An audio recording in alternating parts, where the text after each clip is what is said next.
We're in the month of December. We're talking playoffs.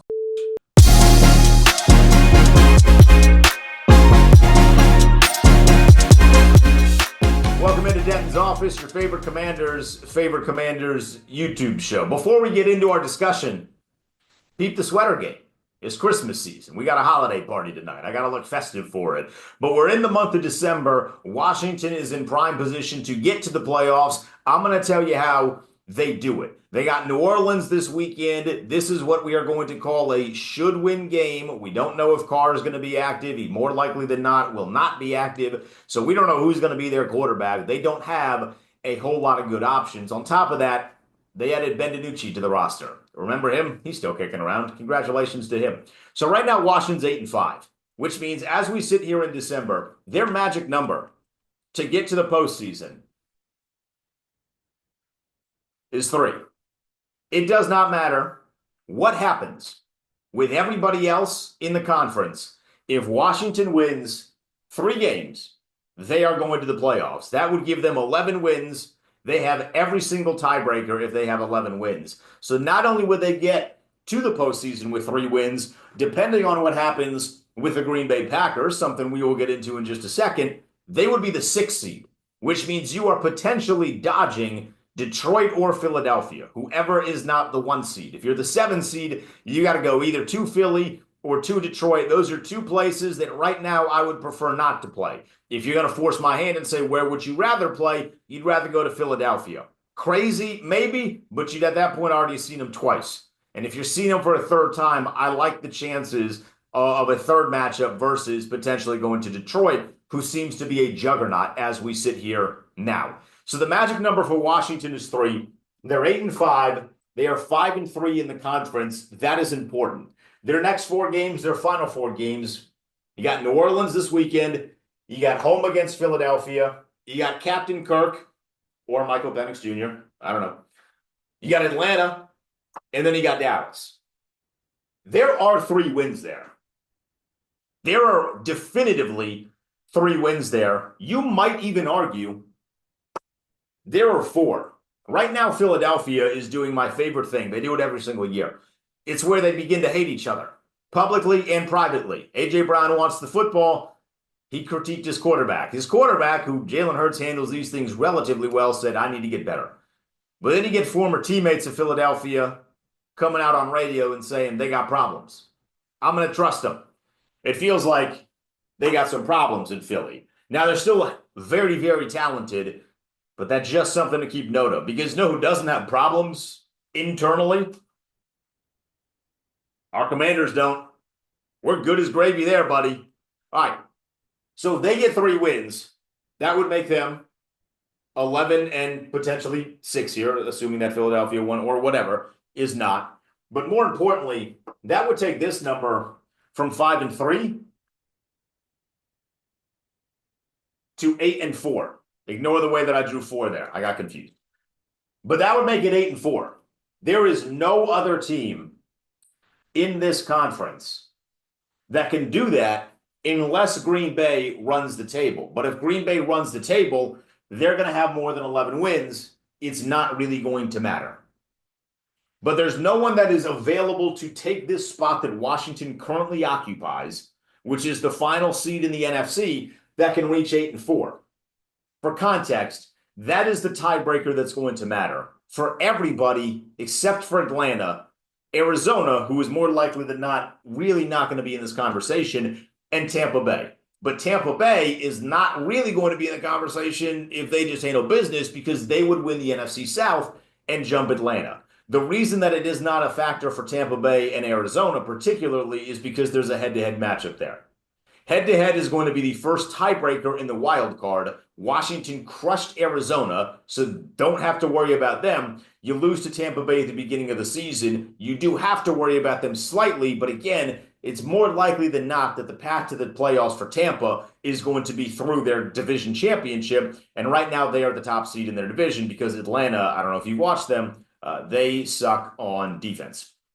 So right now Green Bay is 9-4. They got a game against Seattle this weekend. We are big-time Seahawks fans.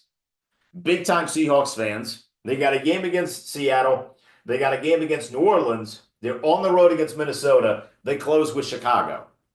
Seattle and Minnesota are the games that we are massive fans of the opposition for Green Bay because that would be where they pick up 2 losses. If Washington and Green Bay are each sitting there at 11-6, the Commanders have the tiebreaker. They are the 6th seed because of that conference record that I just mentioned. So we're big time rooting for Seattle. That one's going to be on Sunday Night Football. This one might be a big one as well, might be flexed. There are a couple games on here for the Commanders that might also be flexed, namely this Atlanta one. It's going to be post-Christmas. There could be an opportunity where that one gets flexed for a number of different reasons, playoff reasons, the fact that Washington is really good and people want to see Jaden Daniels, that sort of stuff. So Green Bay, we need them to lose 2 games. You jump to 6. Los Angeles is hanging around. They put up 44 on Buffalo. It was an incredibly impressive offensive performance, but they also allowed 42 on defense. Defensively, a little weak. They're 7-6. They're 4-5 in the conference. They have to win out, assuming that Washington wins 3 games. They can win out. Los Angeles can. Would not matter. Wouldn't matter. Because Washington's a tiebreaker here. So where they become a problem is if these final 4 games for the Commanders don't go the way that we hope. And they start losing to teams that suck. We've already seen it once with these idiots. I'd prefer to not see it again. But Los Angeles can only catch Washington if they win out and if something bad happens here. Their path, like Atlanta and Tampa, is going to be through their division with Seattle, which is why this game could be very important. So they're on the road against San Francisco. They got the Jets. Who knows if Aaron Rodgers is going to be playing? I don't even care. They got Arizona, and then they got Seattle at the end of the year. Now, the one problem, if we're just going to take into consideration everything and maybe be a little more skeptical, a little more pessimistic, these 3 games should be wins. If you're fighting for a playoff spot, they're not. You kind of are, but at this point, late in the year, you probably aren't. These should be winnable games for the Los Angeles Rams, assuming they don't screw things up, which would make this one way more interesting. And then you got Seattle. In the event where Los Angeles takes down Seattle for the division, it gets way more interesting with the Seahawks. Right now, they're 8-5 on the season.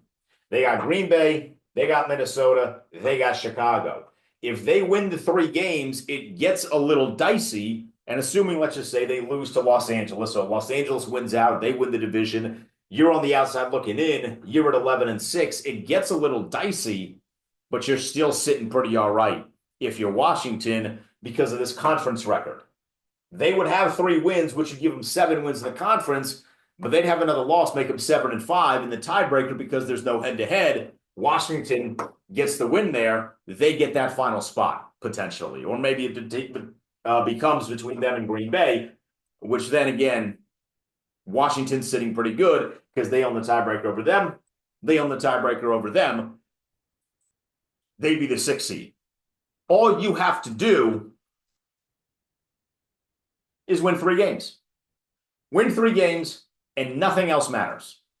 You have all control of your destiny, which is exactly where you want to be. And it's certainly where we did not think they would be. That is not lost on me in this. We're talking about the potential of 11 wins. I've never seen that in my life. I'm nearly 30 years old. I turn 30 next year. I've never seen 11 wins in one singular season in my life. And they have the ability to get to 12, but likely we'll get to 3. You get to 3, you're in the postseason. And I'll tell you what, I know he's young. If it's Jaden Daniels versus anybody else in the postseason, I mean, look at these quarterbacks. Jordan Love, good quarterback, not a great decision maker. I'm taking Jaden. I love me some Matt Stafford. In 2024, I'm taking Jaden. In 2020, when he first got to Los Angeles, I would take Stafford. But now, I'm taking Jaden. Geno, I mean, come on. I'm taking Jaden over Geno. Sam Darnold, Minnesota, I'm taking Jaden over Sam Darnold. Golf might be the only one where there's a real conversation there. I'm taking Jaden over Jalen Hurts. Jaden's wide receivers like him. Jalen Hurts' wide receivers do not. That's all I'm saying. That's all I'm saying on that one. I'm taking Jaden over just about anybody except for maybe, just maybe Jared Goff, but we can at least have a conversation about that one the way that he's been playing. I expect dominance against New Orleans. I expect another 40 burger, something in that vicinity. We saw the old Jaden Daniels, like the really, really old Jaden Daniels, back this weekend against Tennessee, which is a good defensive team. That was lost on some of y'all. Tennessee's a good defensive team. They got out 28-0 early. I like the chances. They win 3 games. We're talking about in the playoffs, potentially getting them or Tampa Bay. Give me a rematch with Tampa Bay. I am begging. I pray daily. I want a rematch with Tampa Bay. It would go so much better. So much. Anyway, thanks for coming to my office. Comment on how sick my sweater is. Let's all pray for 3 wins for Washington. Appreciate you swinging by. Now, respectfully, get out.